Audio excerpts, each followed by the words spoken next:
If they're clinical or counseling, we'll have an interview, but social, cognitive, developmental, they probably won't. You'll just be looked at and be accepted or not. Master's programs like this most likely will. The difference here is therapy. If you're going to be a practitioner, they got to make sure that you're not crazy yourself, right? That you're stable enough to provide help for other people. That's why they typically have interviews.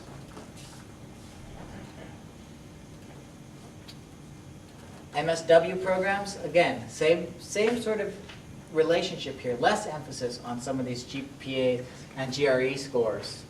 But still, 3 letters of recommendation. Field experience is very important. Here at San Diego State, we've got a couple of ways of doing that and getting credit for it. But you should also be volunteering outside of getting credit for getting field experience. The personal statement's very important because of this more global emphasis that they have and because they're interested in match, but they're also interested in how you perform in their interview. Now, so some of you may be wondering about how it is that you need to go about selecting the programs that you're going to apply to. And most people think, well, I need to know what their rank is. I want to know how I find information about rank and reputation of psychology programs.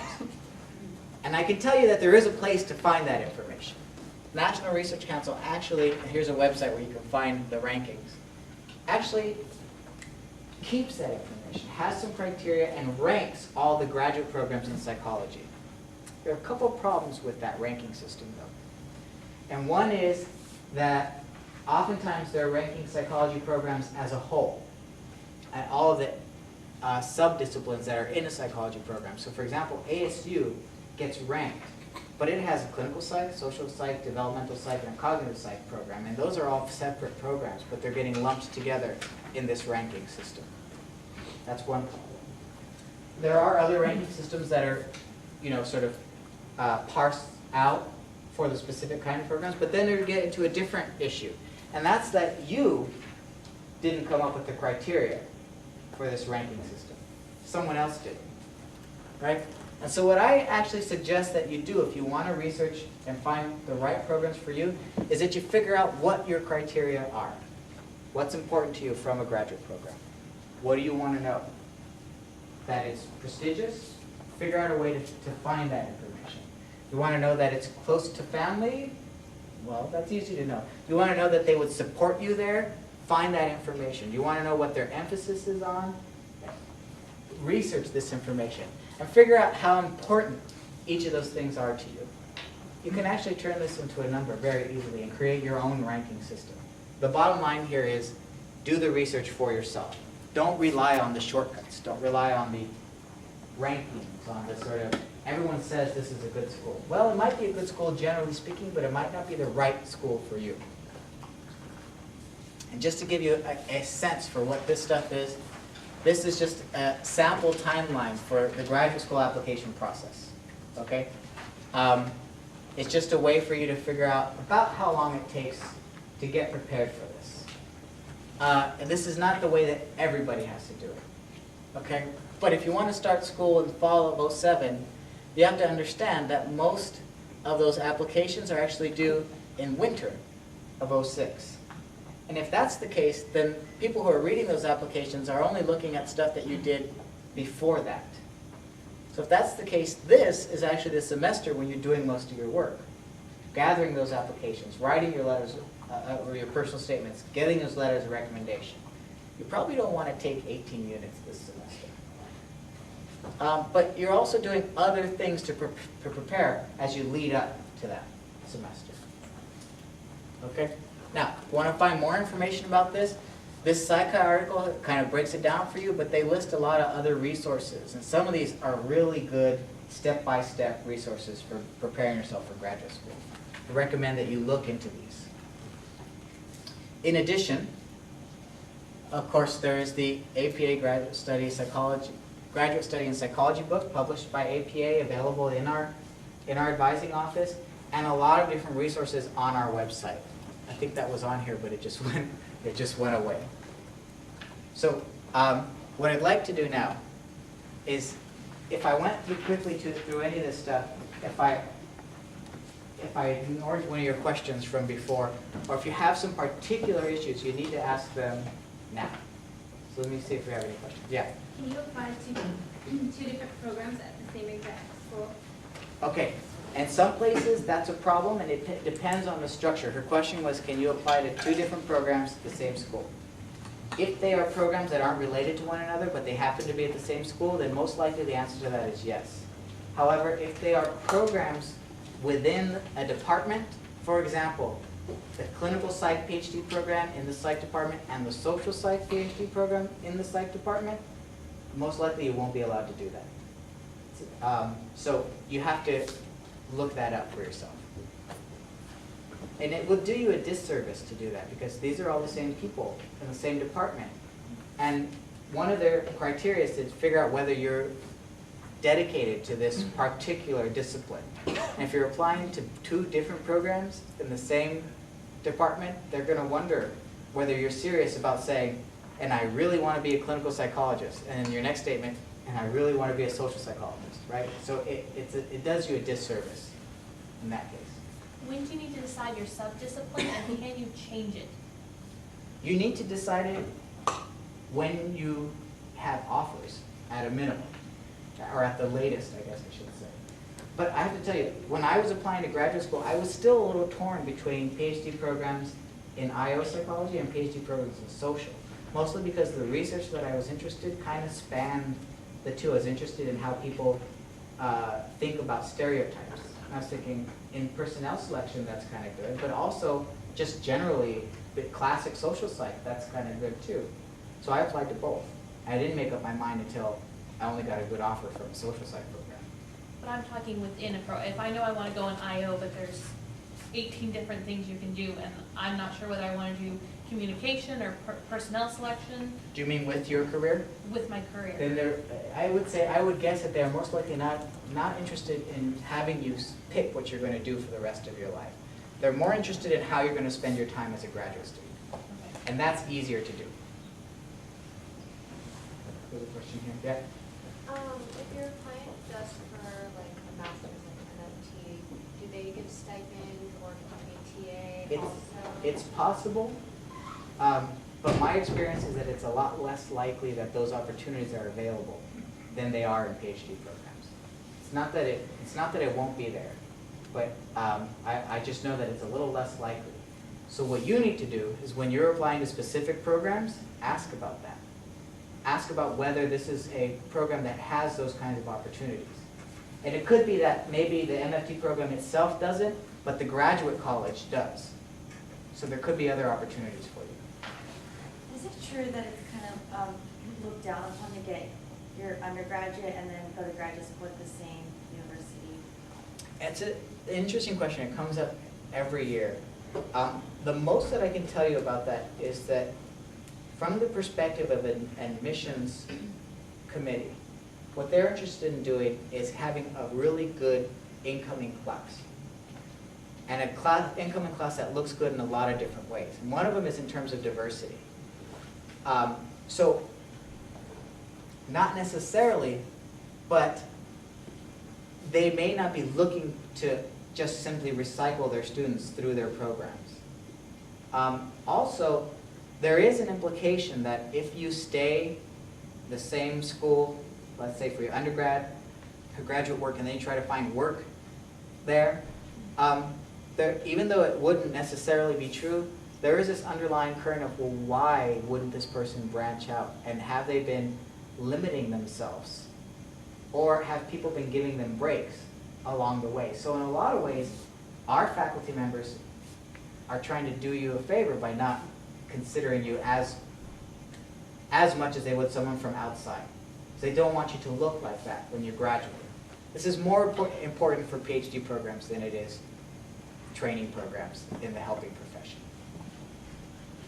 Okay, I kind of have a small question, a large question. Depending on programs, do some master's programs begin in spring rather than fall? Yes. Okay, so general rule of thumb, because we're at universities and because we all sort of have, you do this for a few years, or you've been doing it for 12 plus years, right? you go to start school in the fall, and you end in the summer, and you have winter break in the middle, and you have spring break, and it's just the way that we've been doing it. It's the way graduate schools work typically, is that we start our incoming class in the fall, and, well, you would graduate whenever, but we start in the fall. Professional and vocational schools don't have the same kind of structure, and some schools accept on a rolling basis, like spring and fall. For example, the Masters of Public Health here at SDSU has both fall and spring applications. Most programs, however, stick to the fall. And if they're going fall, it means you're applying sometime early or late winter.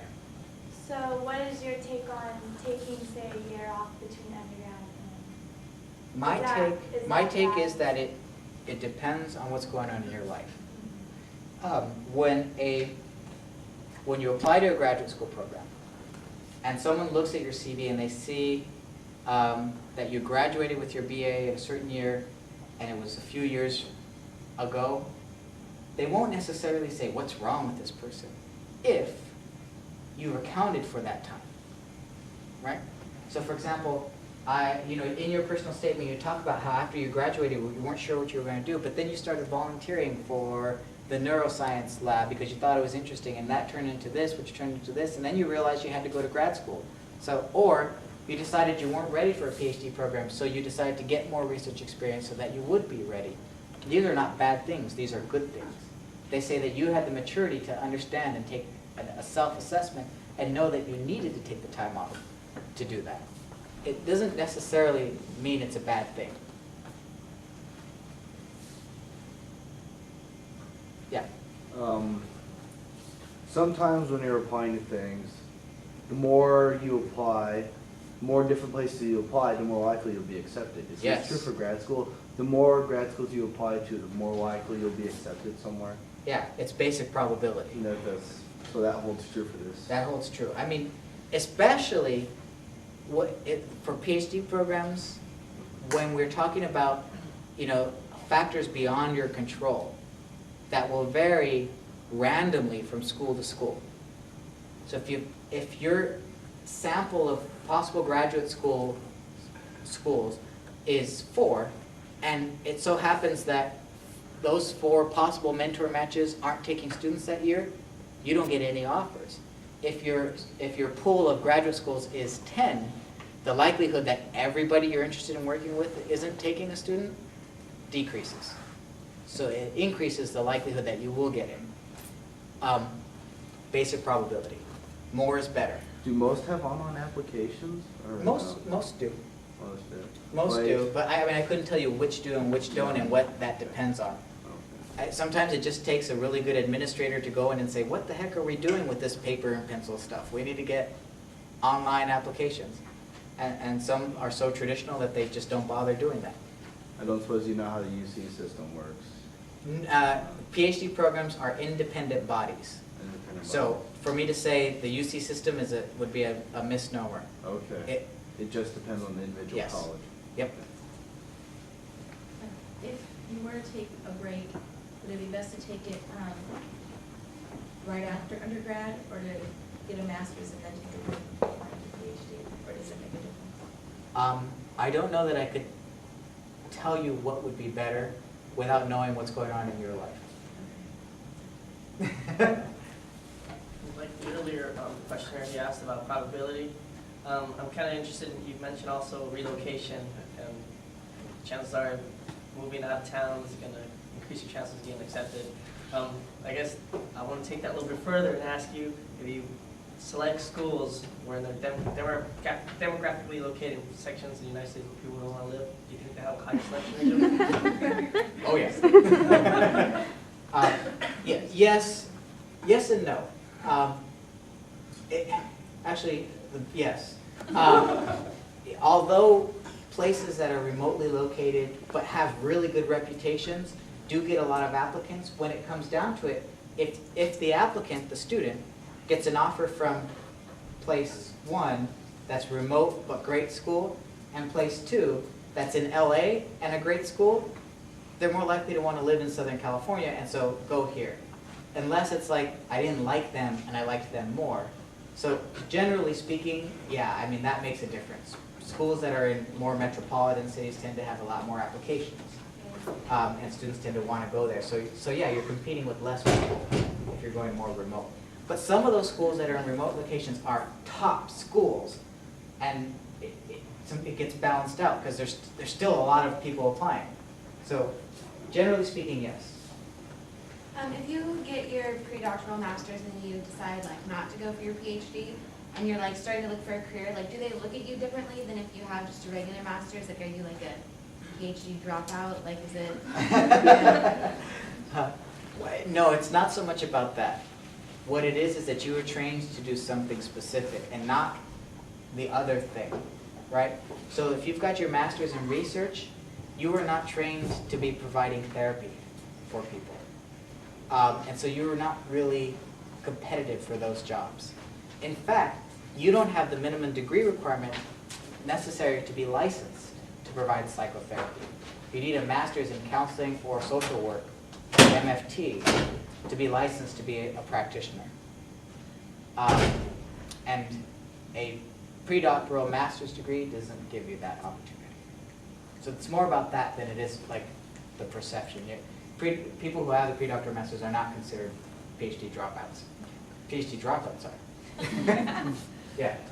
I heard of a case, and I'm just wondering if it happens often, of somebody who went through clinical psychology for their PhD, got to their dissertation, and their dissertation was either not liked, not accepted, they didn't have the findings they wanted, and they were going to have to start over with all their research in order to get their doctorate degree. Does that happen often, or is that? I think the short answer is no. I don't think that happens often. It's a function of having good mentors and a good committee and having good communication with your committee as you go through the process. If you get a big surprise like that at the end of the process, then I would say then some of that might be your own fault for going ahead so independently and not checking with your committee.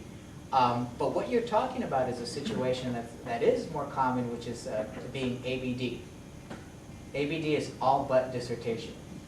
And sometimes people finish their coursework, finish their comprehensive finals, get their dissertation proposed, and then at a place where the only thing left to do is finish writing the damn thing, and then they get a job offer, and they go teach, say, at a community college or do something else, and they stop finding time to finish that dissertation. You see that some people are eternal ABDs, and that's a danger.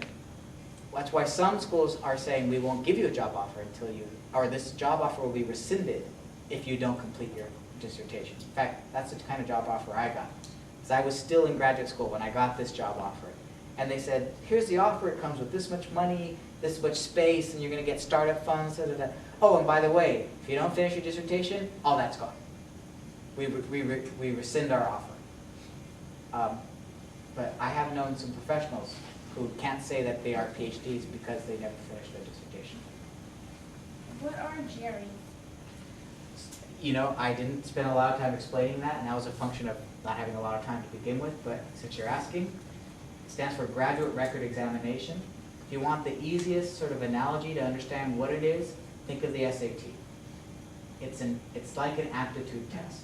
It's got a verbal section and a quantitative section. It's also got a writing section now. And this you have to have before you apply for your master's. This score you have to send to graduate schools. So you take the test in enough time to send those scores with your application. Whatever that means. October, December, earlier, the year before, whatever that means. And are you allowed to take it numerous times? It works exactly the same way, well, actually, maybe not exactly the same way as SATs. Yes, you are allowed to take it. What happens with the GRE is at the end of the test, you've got this last minute option to ditch. Before you know what your score is, they say, are you sure you want to report this? And if you felt like you bombed it, you can say no, and then you won't know what your score is, okay? But you won't get your money back either. If you do say yes, it's on your record. That is your score. You can take it again and have another set of scores for the test, but all of them will show. If you take it 4 times, all 4 tests will show. Okay, another question. it says your GPA for clinical or PhD, says overall 3.5. Overall, is that just for what you have completed in PhD, or it's your bachelor, your master's, and your PhD? No, because we're talking about admissions into a PhD program. Okay, so- We're talking about everything you have before you get in. Now, and I'm saying it that ambiguously because in most cases it'll be your bachelor's GPA, right? And more importantly, it'll be whatever GPA you have when you apply. So if you're applying in December, you don't have your last semester's worth of work yet. So it's that GPA that they're looking at. But if you go the pre-doctoral master's route, it includes that GPA as well. But they usually look at them separately. Here's your bachelor's degree GPA, and here's your graduate work GPA. Where are all the PsyD graduates employed at? Mostly in health settings. Are they in competition with like MFTs? I can't imagine. Not in direct competition, because what you see in most sort of public health, mental health, and just health-related settings is that the majority of the day-to-day, one-on-one, hard work counseling in HMOs and other related type hospital settings is done by master's level practitioners. The PsyDs and the PhDs do that, but they do a lot more assessment. They do a lot more casework. They do a lot more supervision of the people who are the MFTs and the MSWs. And they also do a lot more administration, like being the director of that department. I was going to ask you in regards to, let's just say you're a student, you finished most of your requirements for your undergrad. You have a baseline 3.0 average, but you want to get that bumped up. Is there any way where you could just continue Oh, okay, so it's a very lingering in the classes? It's a very practical question, and actually, yeah, I have seen people do that. I have seen people do that. In other words, you've finished all your requirements for graduation, but you don't like your GPA. You want to keep taking classes to boost up your GPA. You can do that, although you do hit certain ceilings as you go. It's just, I mean, if you're not worried about getting graduation requirements taken care of, unless you apply for graduation, you're never going to graduate, right? Financial aid will cut you off after a certain number of units. Yeah. I think it's 150. After 150, they say, we're not giving you any more money. And that's the only sort of thing I've heard of in terms of doing that. After that, I think not too many people care. Except for like President Weber, who wants the 6-year graduation rate to come down, right? But, yeah. The GREs, like when would you take, or why would you take the subject portion of it, like psychology? If your graduate program asks for it. Bottom line. Some will and some won't. If you're applying to a lot of schools, the probability that you'll have to take it just increases. If you're applying to schools that aren't in psychology departments, like MFT and MSW and counseling psych, the likelihood that you'll have to take the subjects test goes way down. Why would they be interested in psychology subjects if they're not psychology department degrees? I'm sorry, I skipped her. Let me just go here and then there. Just a quick question, back to how many schools you should apply to for graduate programs. Is it sort of like, after you've done your research, of course, and you find out who's accepting, and you have a good idea of that, is it sort of like the whole, you should apply to 3 that are your best, like your utmost wish to get in, and then 3 you think you have a pretty good chance, and then 3 that you're almost sure you'll get accepted to? Is it that kind of ratio you should play, or just? I understand your question. The bottom line is, it's up to you. If you want a strategy like that, I'll give you a simple strategy. Apply to programs that you would be willing to go to, as at a minimum. Now that could include programs that you really want to go to, and it could also include backup programs that you'd be willing to go to if you didn't get the other ones. But you shouldn't apply places where you have no interest in going. What would that be, an exercise? I'm not sure. But those, at a minimum, I think that's a good way of thinking about it. Do most psych programs require the subject part on the A lot of them do. I mean, it's hit or miss.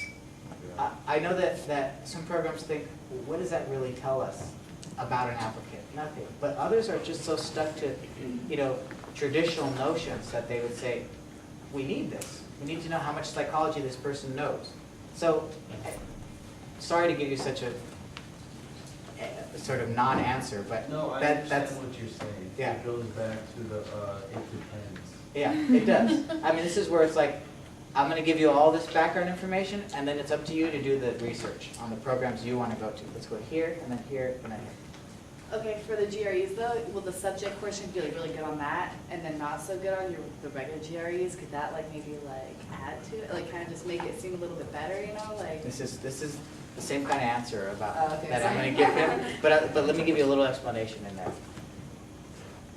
The general answer is that admissions committees are looking at you as a person, a whole person with all of these indicators of your possible success. So each of these pieces says something about you, right? So yeah, in a sense, a high score here can help a low score somewhere else, right? A high GPA can help a bad statement or something like that, right? That they all sort of interplay. Some schools have high importance on certain things,